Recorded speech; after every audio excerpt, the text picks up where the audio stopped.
Today we're here to talk about Schumann's Opus 39 Liederkreis, which is not to be confused with Schumann's Opus 24 Liederkreis, which is by an entirely different poet. The Opus 24 Liederkreis is based on text by Heinrich Heine. This is the Opus 39. The Opus 39 is a little bit more popular, just a little bit more well-known than the Heine Liederkreis. I had to sneeze. Oh, okay. So I'm really excited because over the next, couple videos, I'm going to be talking through basically all of the Opus 39 Liederkreis. It's a super cool cycle. Each time I return to it, I just uncover more and more things that I'm super stoked on. So one of my followers actually asked for this series. I'll probably be covering the songs in a little bit more depth in a podcast series, but for now, these little video mini coachings are what you got. So let's dive in. The Opus 39 Liederkreis, which I have right here, is based on text by Joseph von Eichendorff. Eichendorff was just one of the most popular of the German Romantic composers. I think it's the number's been thrown around that there are over 5,000 settings of his words to music, which might make him, according to Wikipedia, the most popular German composer set to music. I'm not sure if that's true or not. Someone might wanna fact check that, but it wouldn't surprise me if that was true. Eichendorff's texts, his words were typically fairly magical and enchanted, very fantastical. So all these sorts of things that would really inspire composers to want to set his words to music. And indeed, in this cycle, Schumann chose 12 of his texts to kind of put together, and each one it's so densely concentrated with this kind of enchanted sort of text that deals with the natural world, but with a heightened sense of the mystical about it. It's pretty cool stuff, so I can't wait to get into it with you. Okay, so today we're going to talk about the first song from Schumann's Opus 39 Liederkreis. And actually, this is an interesting little thing. So Schumann published the Liederkreis twice during his life. The first time he published it was in 1840, and in that first publication, he actually, instead of having the first song be In der Fremde, which is how we know it today, the first song was instead Der frohe Wandersmann, which is kind of interesting because that song has a completely different feel to it. So Der frohe Wandersmann is this almost happy march-like piece, not dissimilar to the way that Schubert's Die schöne Müllerin starts out. I think it was said that, Schumann really admired Schubert's Schöne Müllerin, and so the first song that he originally began the cycle with started out in that same kind of positive, confident way. But then the second time Schumann published the cycle, he replaced Der frohe Wandersmann with In der Fremde, which makes for a completely different experience altogether. Der frohe Wandersmann begins in D major, In der Fremde begins in F sharp minor, and I'll read you the poem right now, or my translation of the poem, and you'll see it's not a confident, happy sort of setting out on a journey kind of poem by any means. So here's my kind of loose translation. Out of the homeland, beyond the red lightning, the clouds are coming here. But father and mother are long since dead, and no one knows me there anymore. How soon, ah, how soon, before the still time comes, and there will I also rest, and also over me rustles the beautiful forest solitude, and no one knows me here anymore. So the fact that Schumann substituted this piece for Der frohe Wandersmann is very interesting. One wonders if, what changed in his mind, what made him make such a significant change, starting out in D major versus starting out in this F sharp minor, really creates kind of a different journey. We're set out on a completely different journey right from the get-go.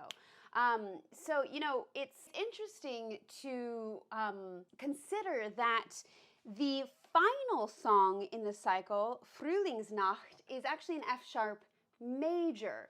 So it creates kind of this nice sort of, I don't know, coming home, but in the major, considering that we would start in F sharp minor and then ultimately end up in F sharp major. That's interesting to consider. I mean, obviously that's not what he intended from the start, having published it with Der frohe Wandersmann first.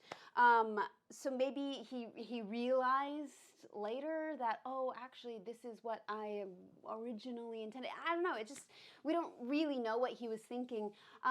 It is also interesting that he actually wrote Der frohe Wandersmann at a completely different time than he wrote all these other 12 songs. So the 12 songs in the Liederkreis as we know it today, they were all composed in May of 1840, and Der frohe Wandersmann was composed in June of 1840. So again, it just kind of seemed like a mismatch from the start. And it's just one of those things that I would really love to ask him, like, Schumann, why did you do this? I don't know why I'm shaking my finger at him, but I'm just wondering. I'm just here to ask questions. It's what I do best. In general, the poems of the Opus 39 Liederkreis really draw upon, imagery of the natural, in the natural world.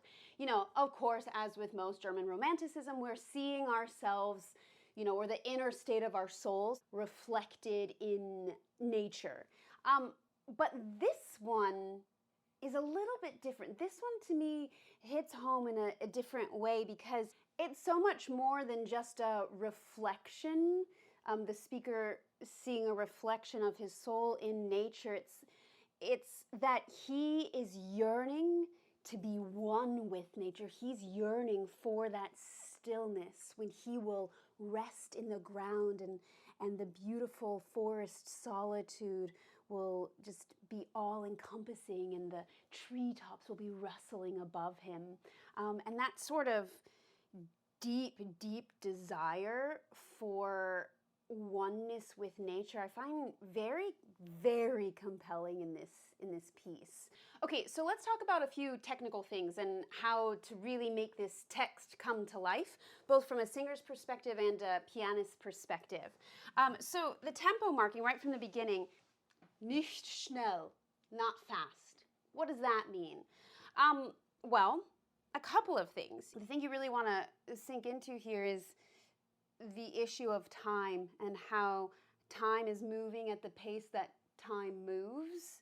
And there's nothing we can do to change that. He seems a little bit anxious by asking how soon before I too can rest. He says, how soon before the still time comes, before I too will rest and the beautiful forest solitude will rustle above me. He can't do anything to hasten that. Time's going to come when it's going to come, but he also can't stop it. It's sort of highlighting, I think, the, inexorable, what's the word I'm looking for? Element of time and how time moves. So while, we're used to applying a good deal of rubato to romantic pieces, I think that in this case, not being too over the top with our rubato is actually a really good idea because we'll have that sense of being inexorably drawn to our fate. Also, I like to highlight, from a pianist perspective, I really like to highlight the lightning. So there's these little accents on the F sharps. You'll hear them like so. I like to highlight those a little bit so we have sort of an idea that our attention is being drawn to something in the distance. Now it's very interesting the way this piece starts out. It starts out with these unceasing 16th notes.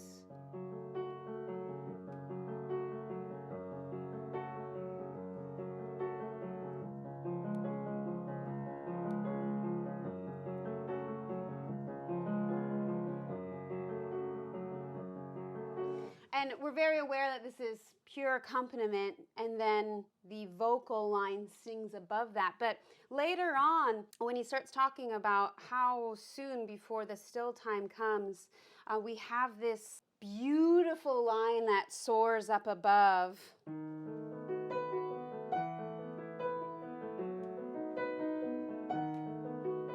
And I always think of that as, that forest solitude sort of calling to him, beckoning to him. He can hear it ringing out among the trees or in the air, some sort of thing that's beckoning to him. And I always like to bring that out by kind of moving into it and going away so that we feel like we're really drawn in to what this is calling. Now, my advice to pianists in this would be to make sure that you have sung this yourself while you've played, or record yourself playing it and then sing along, because you really need to understand what the singer is going through here. There's this phrase,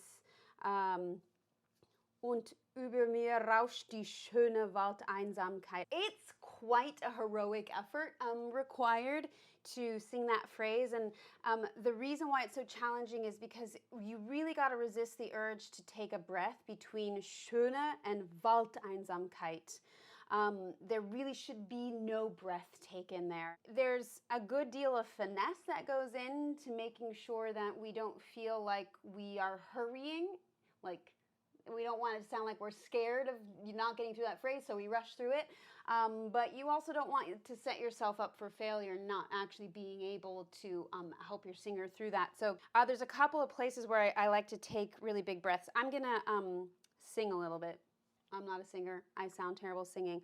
But I just want you to see where I breathe and where I give a little bit of space just to make sure that the singer really, really plants there. So I'm going to start at Wie bald, ach wie bald. Okay, here we go. Wie bald, ach wie bald kommt die stille Zeit, da ruhe ich auf, da... Oh my God, I got a chip stuck in my throat. Took a break to have some chips. They're stuck in my throat. Nice.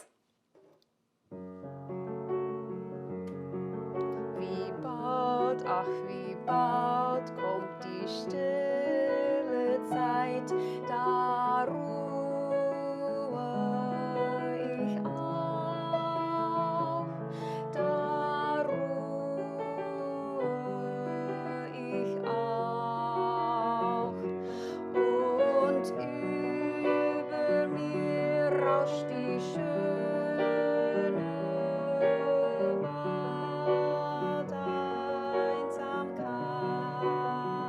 Waldeinsamkeit, die schöne Waldeinsamkeit. So you'll see if you do it that way that the singer then needs a little bit of recovery time after Waldeinsamkeit before going into Die Schöne again.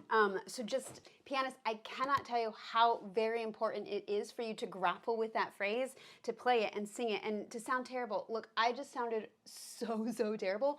But again, every time I do it, I learn a little bit more, and I'm reminded really of how much care that particular phrase really takes, and how much intention.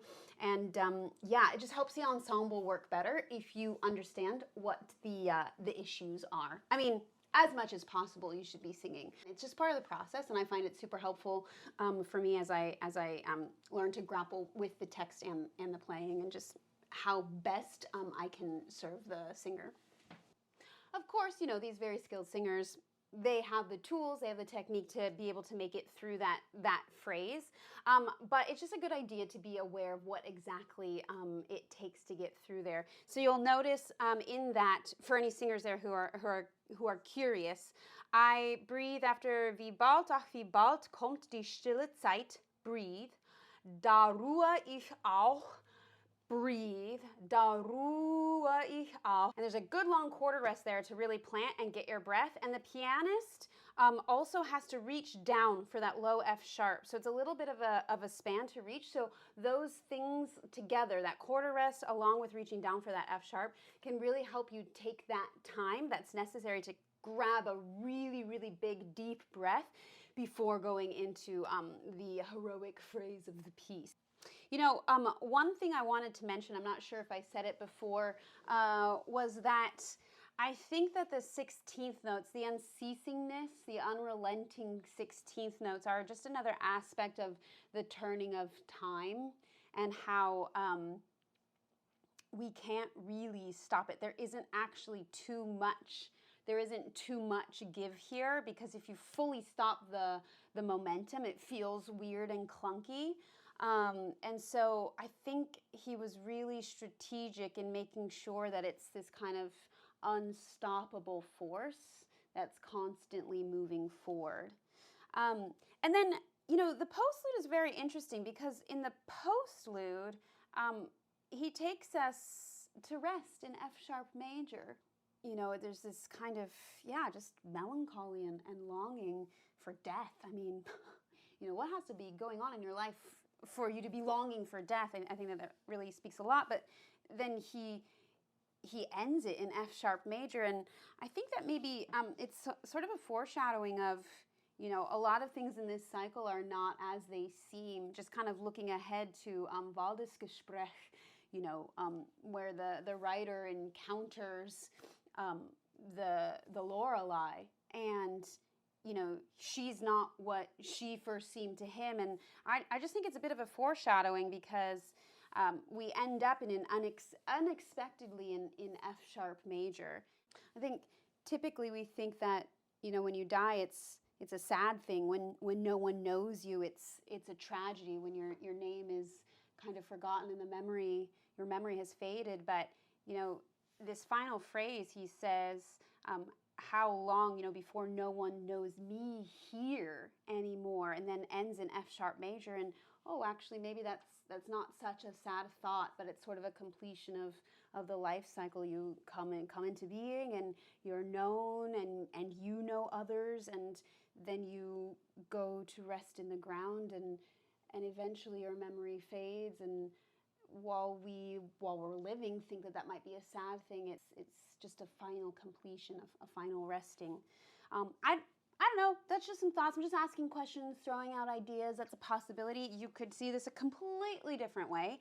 And that's why I love talking about this, because there are so many different interpretations, so many different ways that this could be done. And this is just kind of one of them. And this is where I'm at with it right now. A couple of just kind of image things that stick out. I love the und über mir rauscht die schöne Waldeinsamkeit. The word rauscht, I absolutely love that word. It's so evocative of the rustling up above, the rustling of the treetops. And Waldeinsamkeit is kind of one of those quintessential German words, the smashing together of forest and solitude. Makes me wish that we did things like that in English. Sometimes I do it. Sometimes I just smash some words together because, I see they do it in German. It seems to work pretty well. But I wish we had a sort of equivalent of that word in the English language. Well, I think that's probably it for now.